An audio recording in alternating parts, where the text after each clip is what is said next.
Hello, all my JavaScript friends. This is the Virtuoid, aka Mike Smith, and this is our snake game.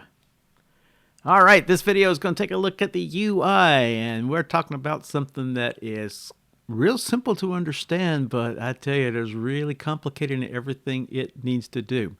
So let me first of all, give you, before we get into the code, an example of what we really need to do within the snake game itself, or within UI part of the snake game. So let's select an input. I'm going to do the WASD keys, and I'm going to do HTML keys, or the HTML, of course, because HTML is all we got. And so we're using the HTML version here to show you how everything is going to work. So when we click on go, I'm going to go ahead and just let it, actually, I'm going to let it crash here. Actually, I'm not going to let it crash. I'm going to get a couple of points here first and get a bomb up on the screen.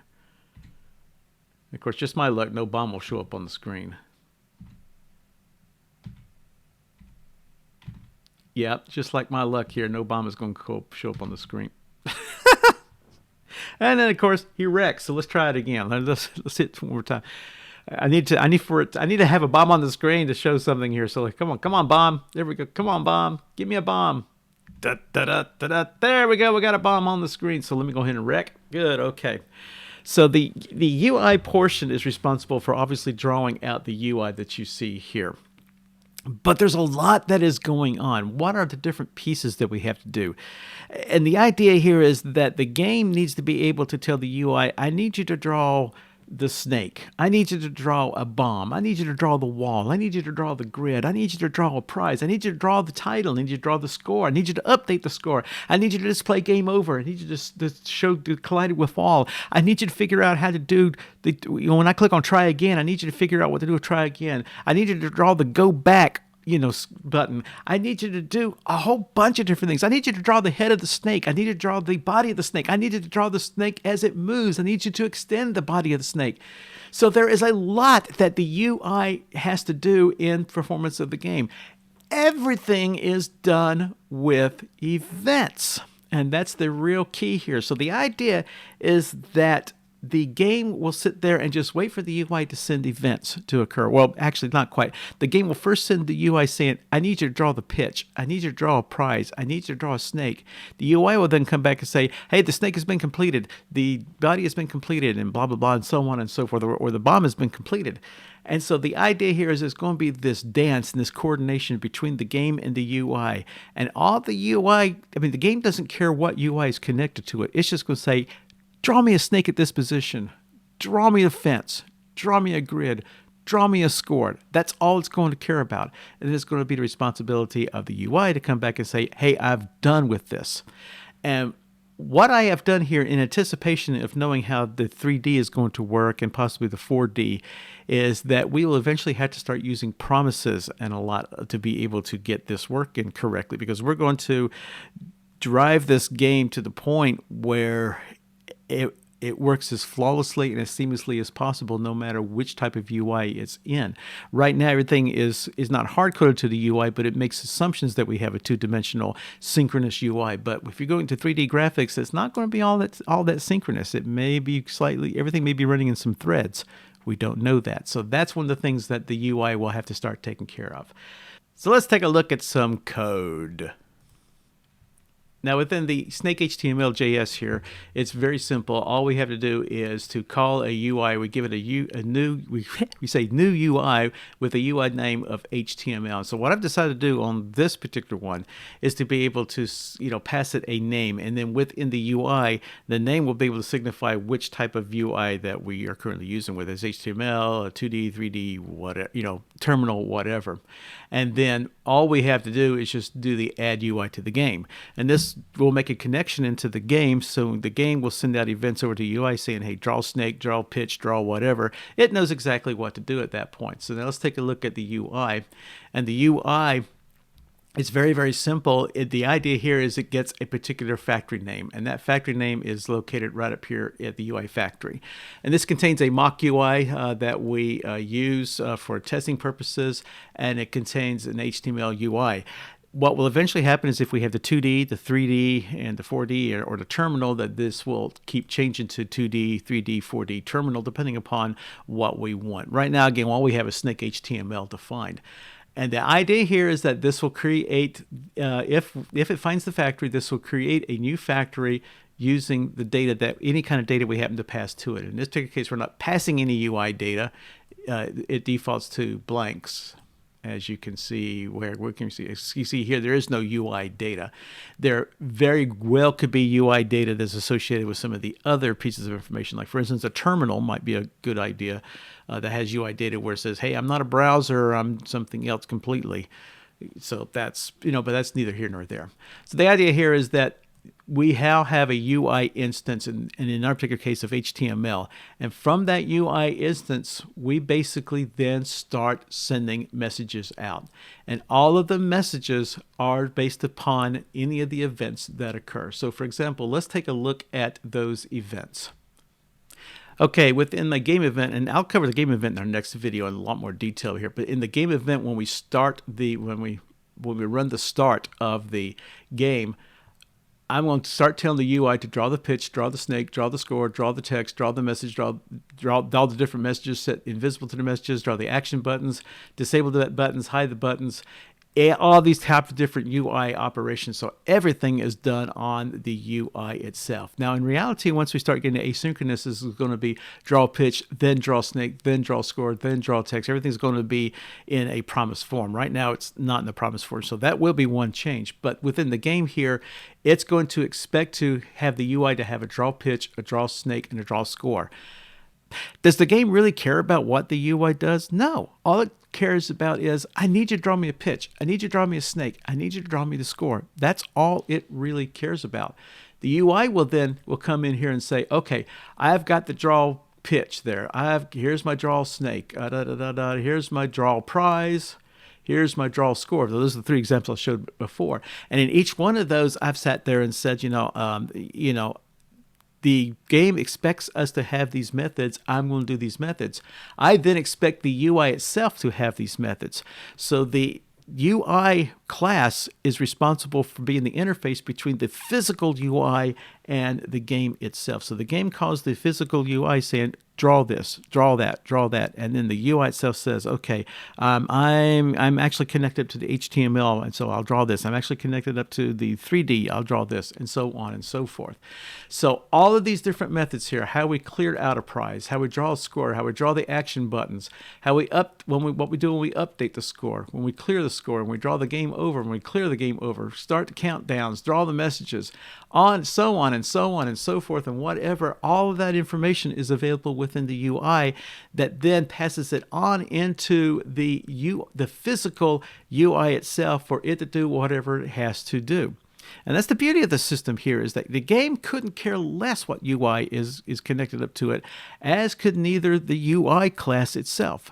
Everything is channeling through this one section here. This UI class here has the ability to be able to do any kind of additional processing before it does any kind of work into the main or physical UI drawing itself.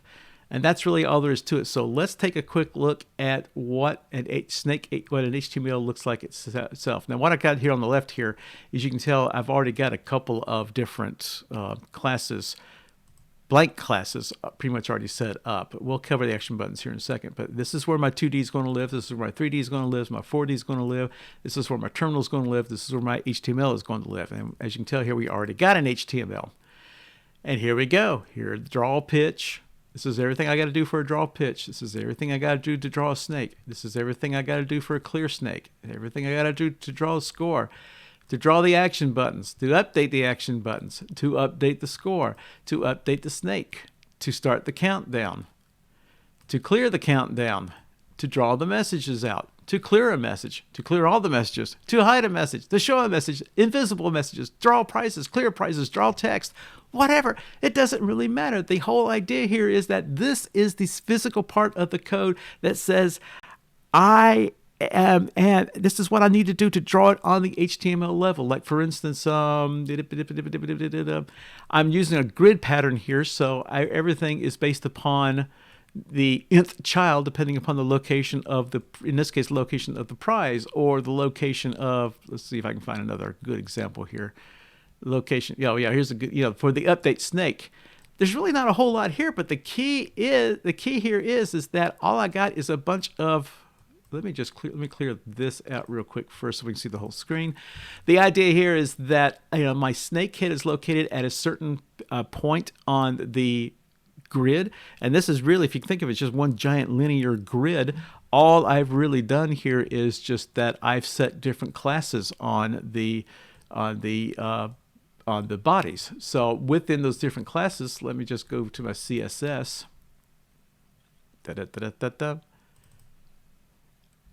All I've done here is I have set a background color for the snake body and the snake head. I tried to do some content, but the content didn't work very well. But I've still got it commented out just in case I really like it. I've done it for the apple, the banana, and the bomb. It does actually have content here, so that works out very well there. But the idea here is that within the HTML, all I've done here is I've found out what HTML element within the pitch that I need to access, and then I just need to be able to, change the head or change the classes depending upon whether it's a head or whether it's a body, and that's pretty much all there is to. That's pretty much all there is to it there. Draw action buttons, draw the score. I'm not worried about that. What I wanted to show you here, when we cleared the snake out, we just had to go through each of the different body segments to clear out the snake, and that just basically removes the snake head and the snake body classes from those things to get it back to normal. When we draw the snake, it's very simple. We got to draw the head first, and then we got to draw any of the bodies that are there.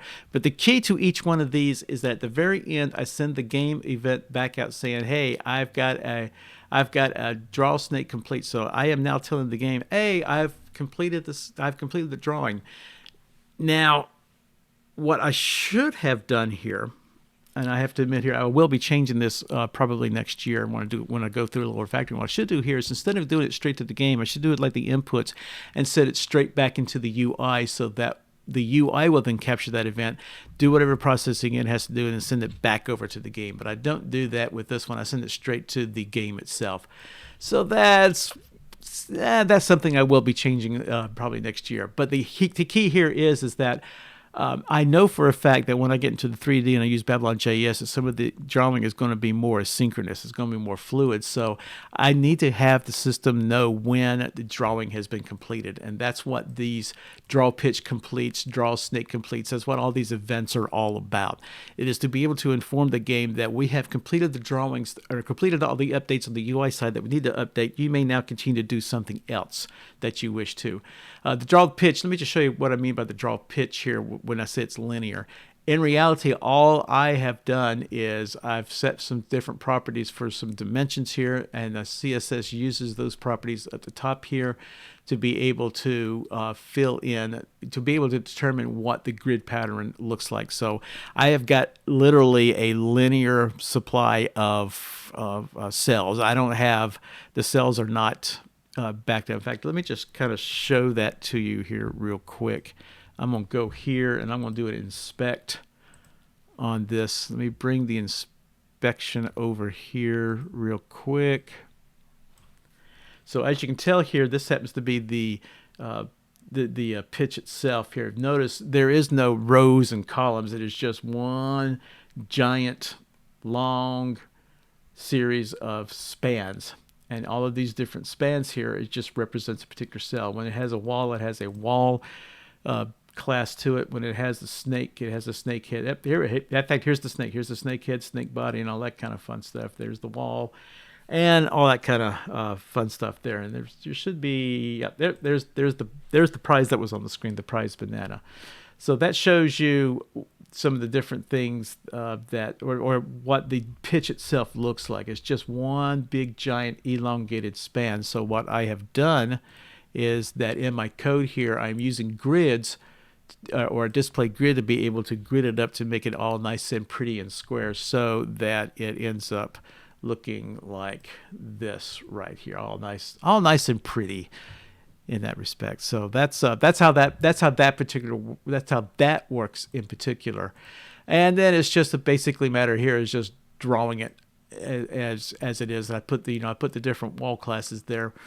So anyway, so this is all the different pitch that we have here. This is just going through simple. Here's the row column. Just create the cell, append it, and you're done. And that gives you that entire giant long cell that I let CSS do the grid for me automatically. But the key here is that the UI creates the device. Or, I'm sorry, the UI creates the UI class creates what the physical UI drawer, in this case Snake HTML, to be, and each one of these has to have a certain number or a certain number of methods in it. In this case, draw pitch, draw snake, clear snake, and each one is going to have to emit an event at the very end to say, hey, I have now completed the work that I have done. And that will allow me to later on, as I get into the more asynchronous ones, to be able to let game control both the synchronous and asynchronous ones.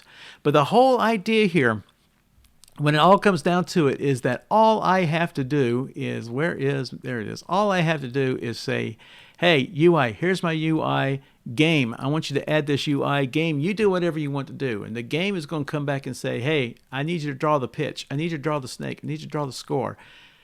I don't care if you're HTML or 2D, 3D, 4D or whatever, just draw it. And then the UI is going to say, yes, sir. And it's going to say, okay, I need to update the score. I need to draw the action buttons. I need to, what do I need to do? I need to draw the pitch. So UI, go draw the pitch. And the UI will come back and say, yes, sir. And UI will come back and, where is it? Here it is. UI will come back and say, okay, I'm going to draw the pitch, draw, all the different cells. And then suddenly, okay, I am now done. And once it's completed, the game comes back and says, oh, okay, you have completed, which means, let's see, do I handle that one? I'm not sure if I handle that one. Again, I'll go through the game one later on. Let's see, on UI. Yeah, actually, I don't really handle that particular event because I don't need to handle that particular event since this is asynchronous at this point. But there are particular events like when the tick is complete or when the countdown is complete, I need to handle that because when the UI countdown is complete, let's just search for that.